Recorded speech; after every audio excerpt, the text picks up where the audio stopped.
تو ہم نے اجتماع میں جانا ہے اس لیے کہ ہم کچھ سیکھنے کے لیے جائیں. ہمارا مقصد اجتماع میں شرکت یہ ہونا چاہیے کہ ہم نے دین کو سیکھنا ہے, تاکہ ہم سیکھیں گے تو اس کے بعد کریں گے. حضور نے فرمایا پس اس میں, حضور خلیفہ خامس کا ایک فرمان پڑھ رہا ہوں, پس اس بارے میں خاص کوشش کر کے اس طرف توجہ دیں اللہ تعالیٰ آپ کو صحیح معنوں میں خدام الاحمدیت بنائے.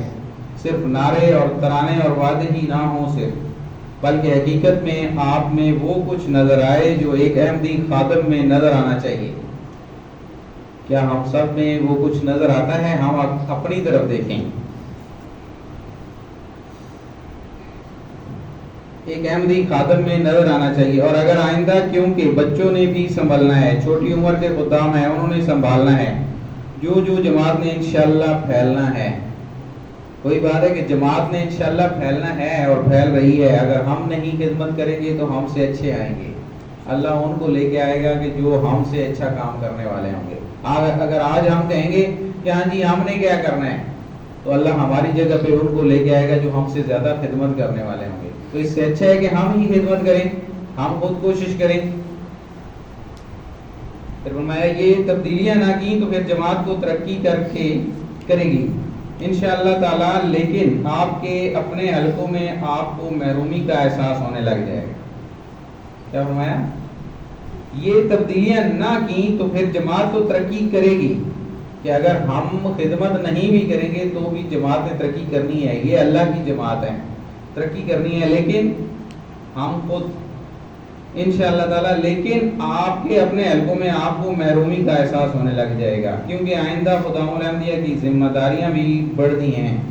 جیسا کہ میں نے کہا جماعت کے پھیلنے کے ساتھ ساتھ, کہ ہمیں تاکہ خود کو احساس نہ ہو, یہ نہ ہو کہ ہم آج کہہ رہے ہیں کہ نہیں جی ہم نے کیا کرنا ہے, لیکن کل جب موقع ہاتھ سے نکل جائے تو پھر ہم کہیں کہ ہاں جی ابھی تو ہمارا موقع نکل گیا, جب ہم تبدیل ہو جائیں. دیکھو ہمارے پاس اپنی اس ذمہ داری کو سمجھیں, اپنے مقام کو سمجھیں, اور اگر آپ نے اپنے مقام کو سمجھ لیا, اپنی ذمہ داریوں کو سمجھ لیا, تو پھر دشمن ہزار حربے استعمال کرے احمدیت کو ختم کرنے کے, وہ کبھی کامیاب نہیں ہو سکتا. دشمن جتنا مرضی زور لگا لے اور جماعت کو نقصان پہنچا نہیں سکتا. بس احمدی نوجوانوں, حضور کیا فرما رہے ہیں, ہمیں بلا رہے ہیں, یہ ہم سے ڈائریکٹ خطاب ہے. تمہارے پاس احمدی نوجوانوں اور بچوں, اٹھو, اپنی عبادتوں کے معیار بھی بلند کرو اور اپنے اخلاق کے معیار بھی بلند کرو. دونوں باتیں اجتماع والی آ گئیں کہ ہم نے عبادت کا معیار بھی بلند کرنا ہے اور اپنے اخلاق کا معیار بھی بلند کرنا ہے, تاکہ ہم دونوں حاصل کرنے والے ہوں. اجتماع پہ جا کے دونوں معیار ہم نے حاصل کرنے ہیں, کہ ہم نے اپنی عبادت کا بھی قائم رکھنا ہے اور اپنا اخلاقیات کو بھی.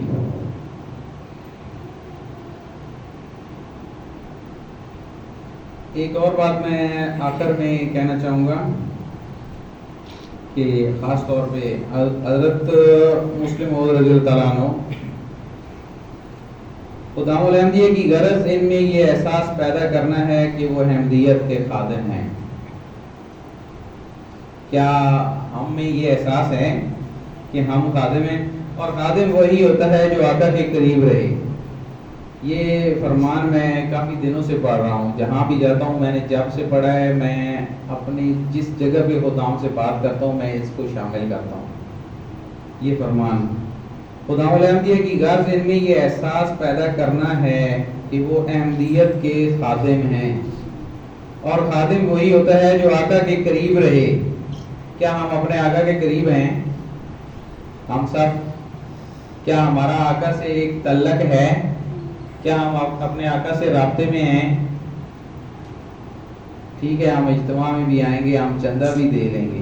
کیا ہمارے پاس اتنا وقت ہے کہ ہم اپنے آقا سے اپنی خوشی غمی, اپنے دکھ, اپنے جاب لیس ہونا, اپنی اچھی جاب ملنا, ہر چیز شیئر کرتے ہیں؟ کیا ہم آقا کو خط لکھتے ہوتے ہیں؟ کیا حضور سے ہمارا ایک تعلق ہے جس سے ہمارا پیار ہوتا ہے تو ہم اس سے تعلق رکھتے ہیں, اس کو اپنی خوشی غمی, اپنی باتیں بتاتے ہیں؟ کیا آپ سب لکھتے ہیں؟ کیا ہم اپنا ہر بات, اپنی ہر بات, اپنا جو جس سے ہم پیار کرتے ہیں اس کو شیئر کرتے ہیں. جو خادم اپنے آقا کے قریب نہیں رہتا وقت کے لحاظ سے یا کام کے لحاظ سے، وہ خادم نہیں کہلا سکتا. آج ہم سب نے یہ سوچنا ہے کہ کیا ہم خادم کہلا سکتے ہیں؟ ہم اپنے اندر دیکھیں، ہم خود کو دیکھیں کہ کیا ہم خادم کہلا سکتے ہیں یا نہیں کہلا سکتے. جو حضرت مسلم موعود رضی اللہ عنہ نے بیان فرما دیا، کیا ہم اس کسوٹی پہ پورے آتے ہیں کہ کیا ہم خادم ہیں؟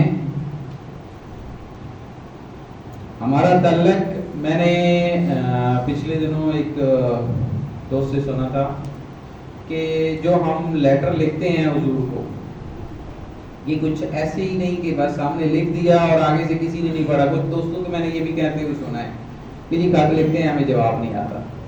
ہمیں جواب نہ بھی آئے لیکن آقا کو ہمارے احوال کا تو پتہ ہوگا، وہ پڑھتے ہیں، ہمارا ہر بندے کا خط پڑھا جاتا ہے. میں نے ایک دوست سے سنا تھا ایک واقعہ کہ ایک بار حضور بیمار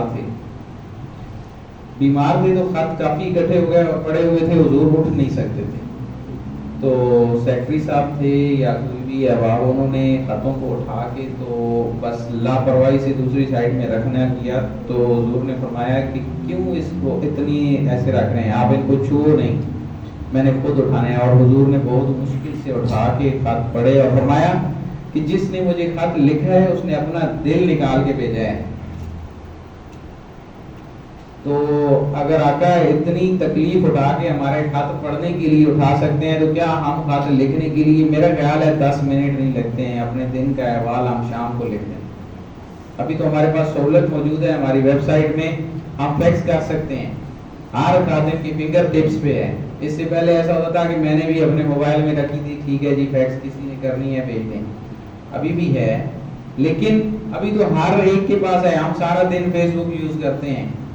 کیا ہم 5 منٹ کے لیے ویب سائٹ اوپن کر کے حضور کو فیکس کر کے یہ بتا دیں حضور آج میں نے یہ کیا، آج یہ کیا، آج مجھے یہ پروفٹ ہو گیا، دعا کریں کل مجھے ایسے پروفٹ ہو جائے. ہم اپنا ایک تعلق بنا لیں.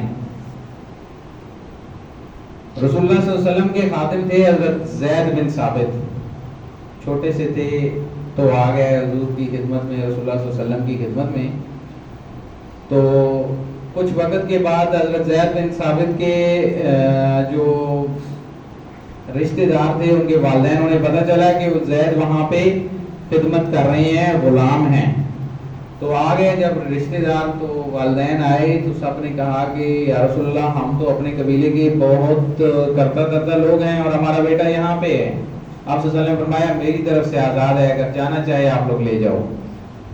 لیکن حضرت زید سے جب بات کی تو انہوں نے فرمایا کہ اس غلامی پہ ہزاروں آزادیاں قربان ہیں، ہم تو ان کے پیروں کی خاک بھی نہیں، لیکن کیا ہم کچھ معیار اس حساب سے رکھ سکتے ہیں؟ کیا ہم کچھ سوچ رکھ سکتے ہیں؟